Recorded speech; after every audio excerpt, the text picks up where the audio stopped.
of Thrones, you get to do the same thing, similar thing, be strong. Yes. So when you walk into an established series that has an audience, did you feel pressure? How do you manage that? Well, do you know what?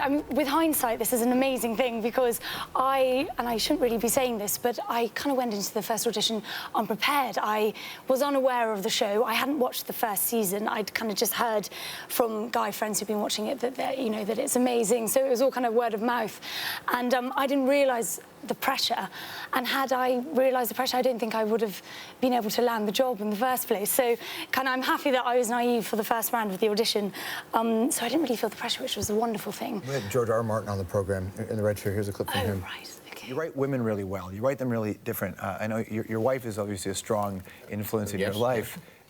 Where does that come from? The main thing is empathy, is saying, well, okay, how would I feel? Because the character is still a person. There's a certain basis of common humanity.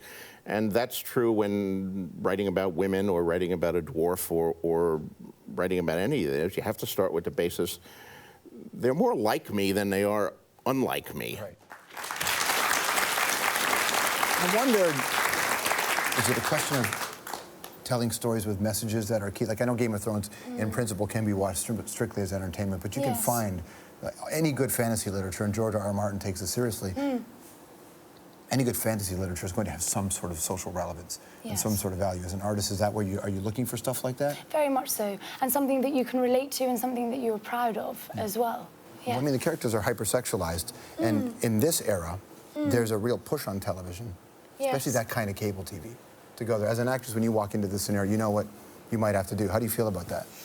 I feel, especially with Game of Thrones, I feel that it is necessary, and there are times that when it calls for that to happen, and whether it is gratuitous or not, it works with the scene. It helps push the scene forward. But as an actor, I've never really thought about it that much. You have to deal with it.